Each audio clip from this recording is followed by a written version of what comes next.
Nous sommes en train de traiter la troisième partie portant sur la diversification et sélection des titres.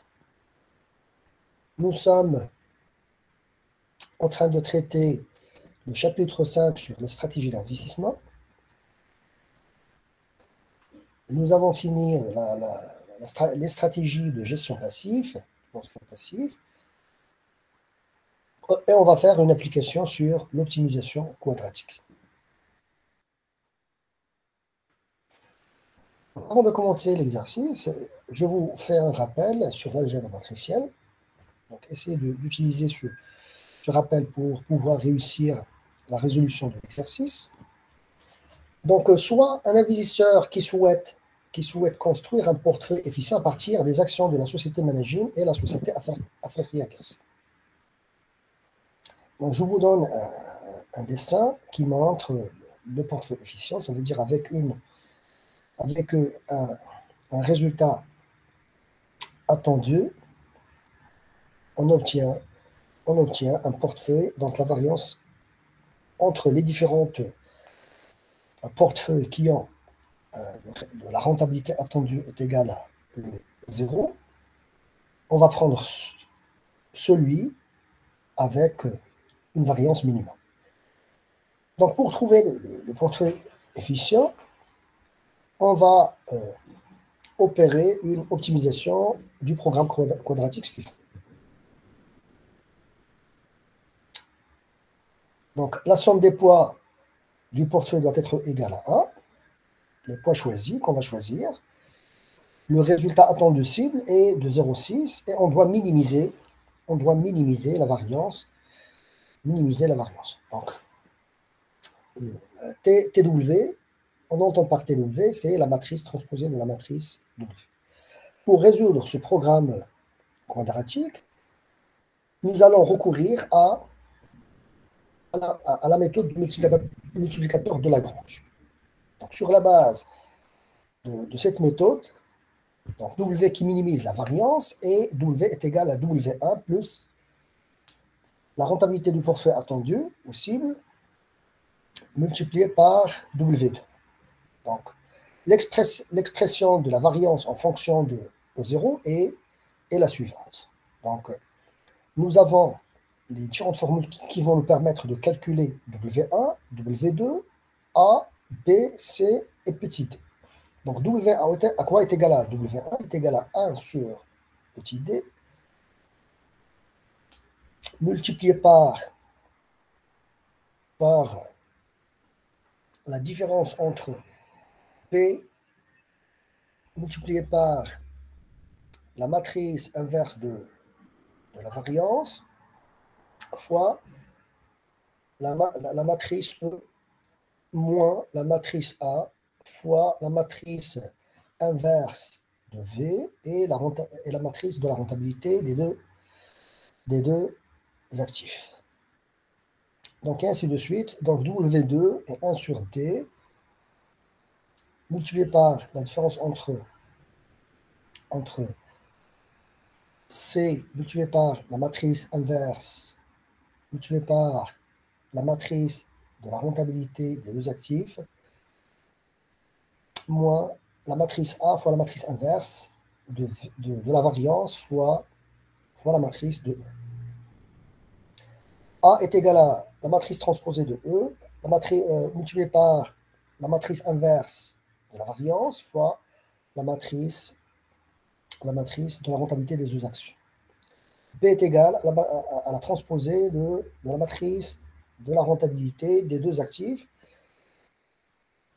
fois la matrice inverse de la variance fois la matrice des deux actifs, de la rentabilité des deux actifs. C est égal à la transposée, la matrice transposée de E fois la matrice inverse de la variance fois la matrice E. D est égal à la matrice B fois la matrice C moins la matrice carrée de A. Donc, cela veut dire la matrice de la rentabilité du portefeuille formée des deux actifs. Donc, je vous donne aussi soit la notation matricielle suivante. Donc, W, c'est le poids du portefeuille. le poids du portefeuille Z1 et Z2. ER, c'est la rentabilité des deux actifs. Donc, c'est la matrice des rentabilités des deux actifs. Ça veut dire c'est la rentabilité, c'est l'espérance de la rentabilité de la matrice de l'action de manager et l'espérance de la rentabilité de la matrice de Afrique-Yagas. E, c'est la matrice 1. V, c'est la matrice de la variance, où il y a la variance de la rentabilité, de l'action du manager et la variance de la rentabilité de l'action de Afrique-Gaz. Et il y a aussi la variance des deux rentabilités.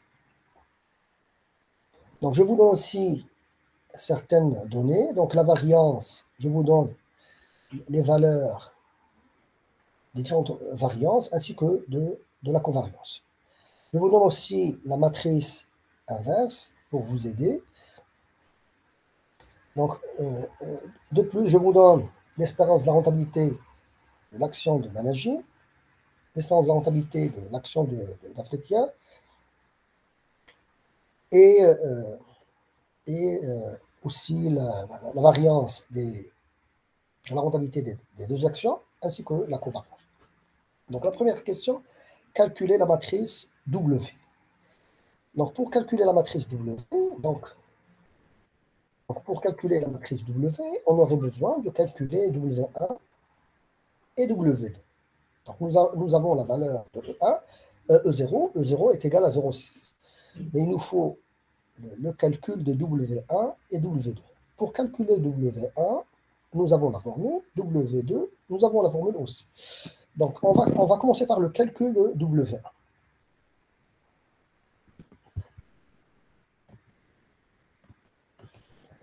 Donc, pour calculer W, donc calculer la matrice W. Donc, on va commencer par calculer W1.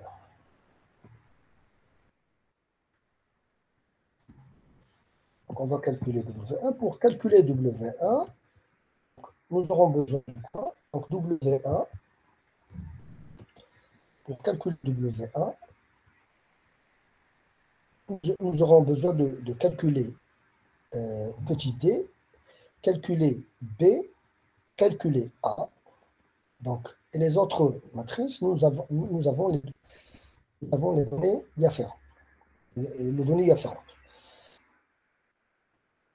Donc, on doit tout d'abord commencer par le calcul.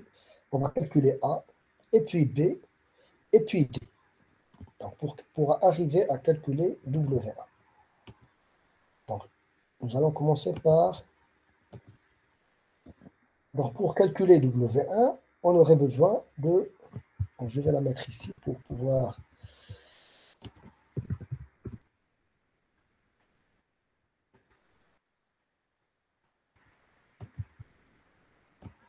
W1.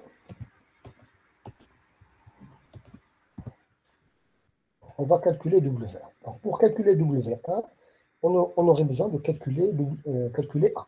Donc, pour calculer A,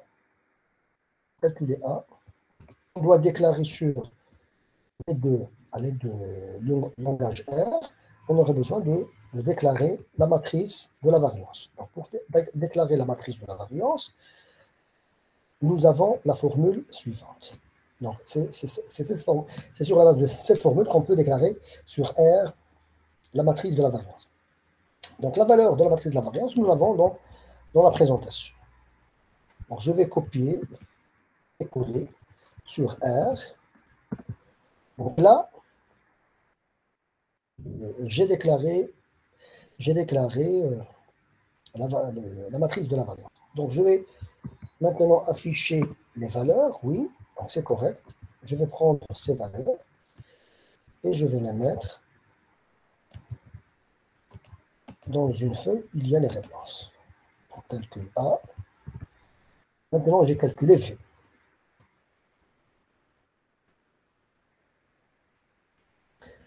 Je dois aussi déclarer la matrice inverse. La matrice inverse de fait, pour la déclarer, nous avons la formule suivante.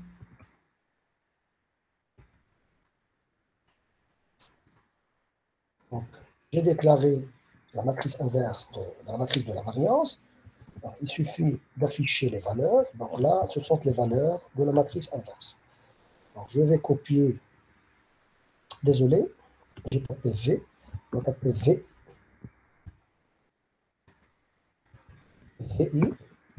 Donc, la matrice inverse VI, à quoi est égal? C'est ces valeurs. Donc, je vais les mettre ici.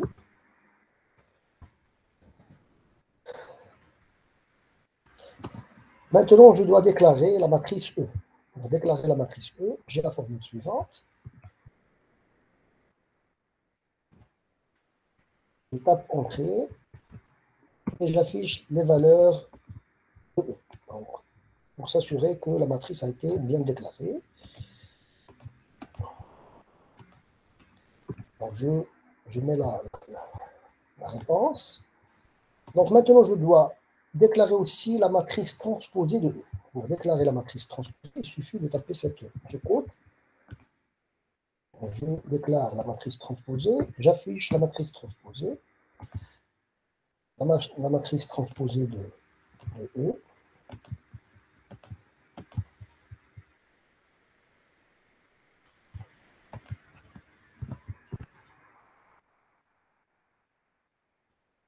Donc, je dois aussi déclarer la matrice de la rentabilité des deux actions. Donc, les valeurs, donc nous l'avons déjà affiché. Les valeurs, nous avons la rentabilité de Banerjee, l'espérance de la rentabilité de Banerjee, et ici, l'espérance de la rentabilité de Africa Gas. Donc je vais copier-coller cette formule et je vais la taper sur R, Entrée, et je vais afficher la matrice de rentabilité.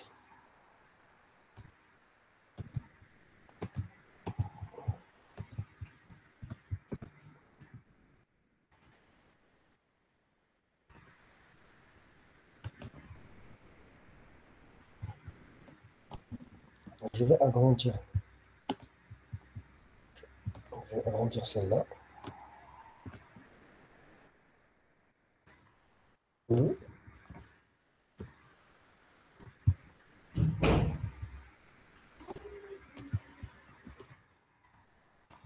Transposé de E. Matrice de la rentabilité.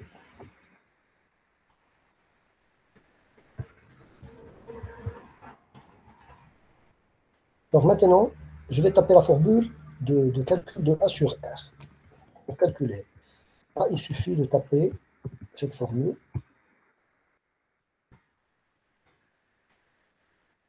Donc, je vais afficher la valeur de A. Donc, la valeur de A, c'est celle-là.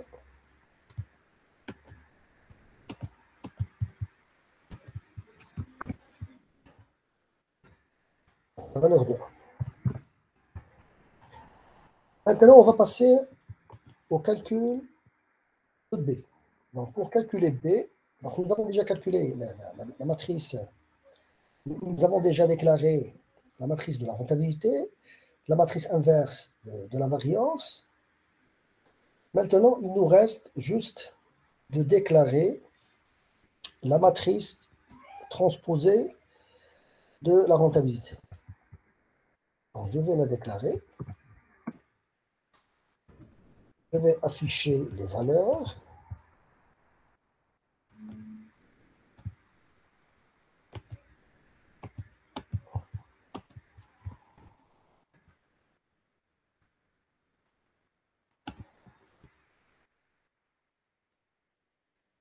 Je vais afficher les valeurs. Et je vais taper la formule de B. Donc B, la formule de B, c'est celle-là. Donc, je vais copier, taper sur R. Je vais afficher la valeur de P.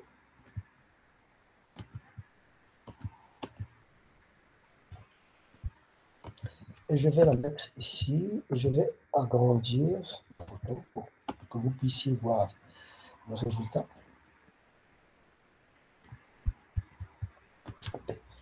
Maintenant, je passe au calcul de C. Donc, pour calculer C, j'ai la formule suivante. Donc, j'ai déclaré la transposée de E.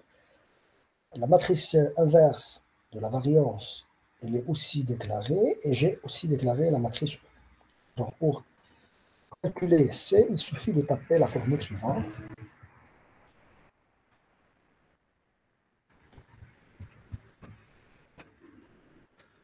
Je vais afficher la valeur de C.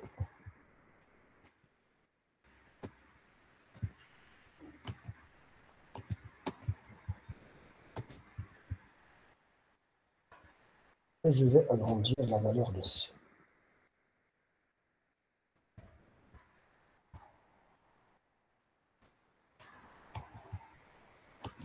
Donc, nous devons aussi calculer D. Pour calculer D, donc nous avons la valeur de B, la valeur de C et la valeur de A. Donc, on peut facilement calculer la valeur de D, de petit d. Donc, ici, petit d. Donc, je vais taper cette formule.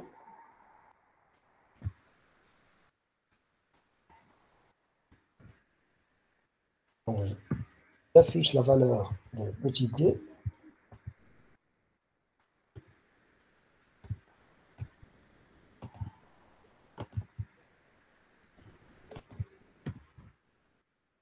Je vais agrandir la photo pour que vous puissiez voir la valeur de t, de petit t.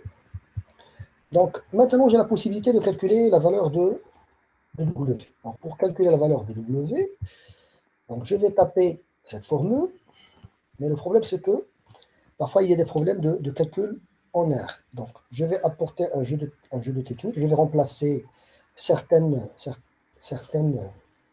produits avec une nouvelle variable. Et je vais... donc, en général, je vais apporter un jeu de technique. Donc, pour tout simplement arriver à la formule suivante. Et je vais taper cette formule. Cette formule. J'ai une erreur ici, pourquoi?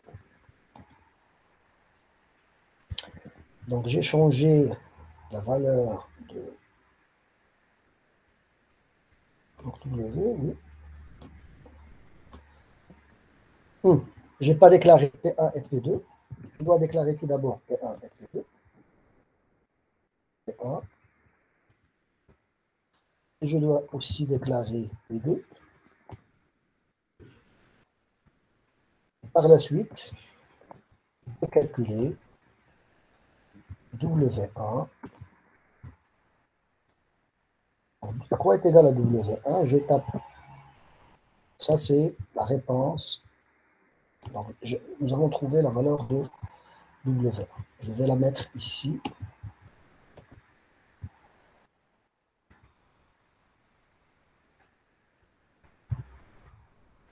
La valeur de W1, c'est celle-là. Donc, on va passer à W2, le calcul de W2. Donc, pour calculer le W2, donc, nous avons déclaré pas mal de matrices. Nous avons déclaré petit d, nous avons déclaré la matrice C, la matrice inverse de la variance, la matrice de la rentabilité, la matrice A, etc. Donc, pour calculer W1, il suffit de taper cette formule.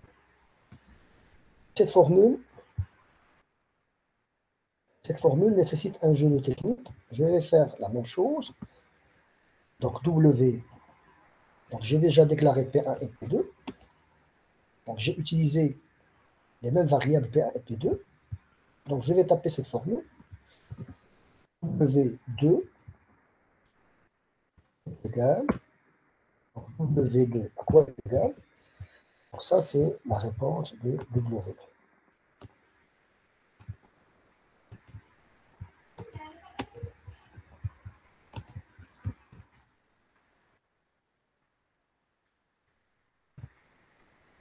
Donc ça, c'est la valeur de W2. Donc maintenant, on va passer au calcul de W. Donc pour calculer W, donc nous avons W1, elle est déjà déclarée sur R. W2, elle est déjà déclarée sur R. Il nous reste de déclarer la valeur de la rentabilité du portefeuille attendue. Donc la valeur de la rentabilité, on va la déclarer en tapant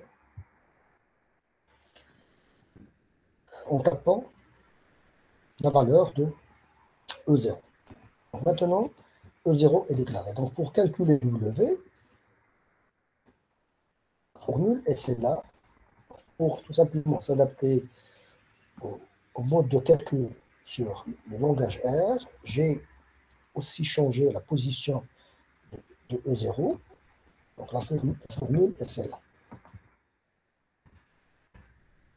Donc W est égal, donc nous avons calculé W. Donc maintenant, nous avons la valeur de W. W, c'est celle-là. Donc je vais prendre cette valeur.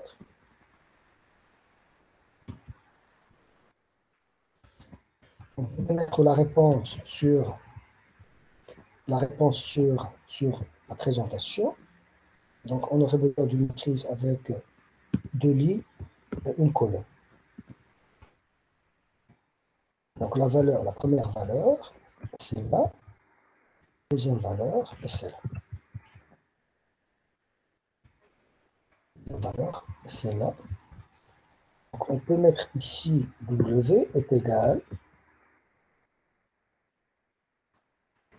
Donc je vais mettre cette matrice. Je vais la mettre ici.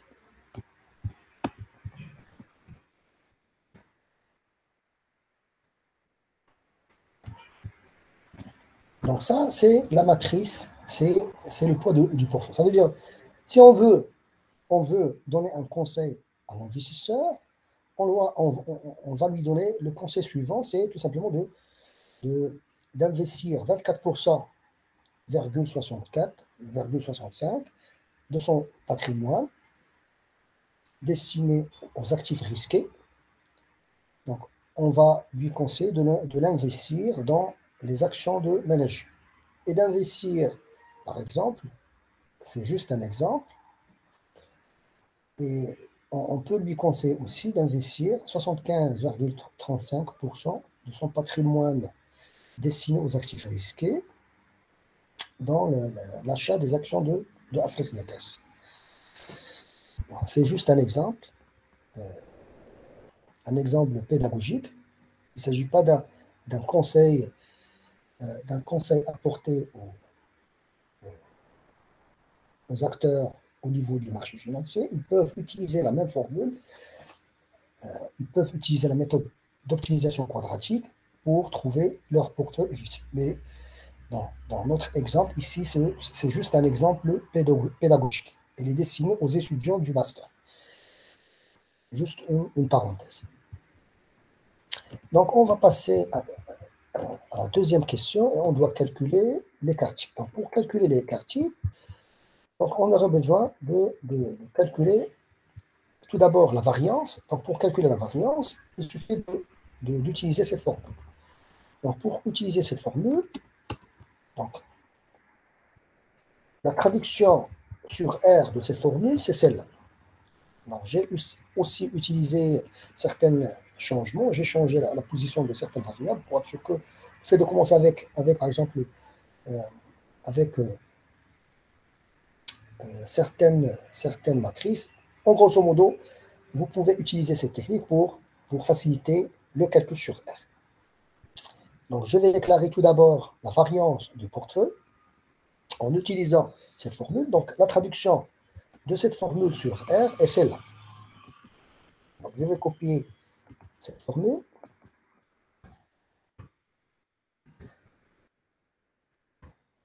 La valeur de la variance, c'est celle-là.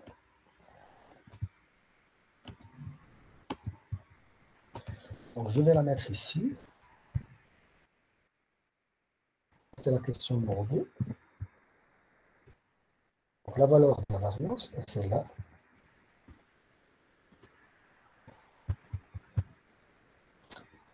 Donc, deuxième chose à faire, c'est de taper la matrice carrée.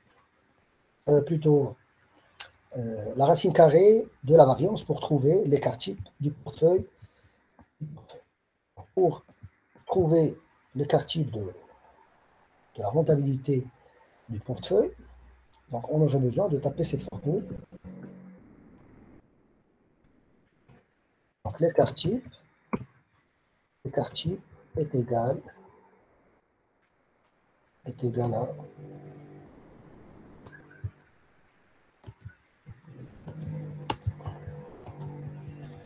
l'écart type est égal à celui-là.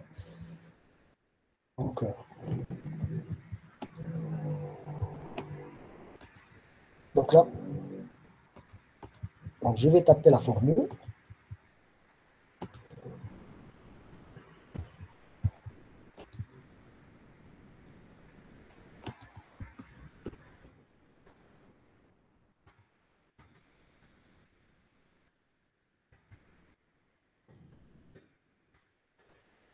À quoi est égal? Égal à cette valeur.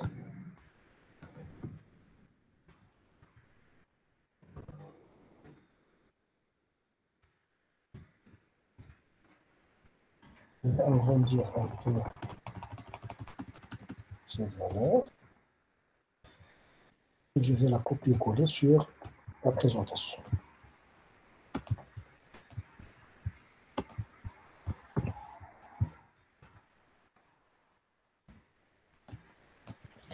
Donc le risque lié à l'investissement dans ce portefeuille, on peut le constater en observant la valeur de l'écart type de la rentabilité de ce portefeuille. Et merci pour votre attention.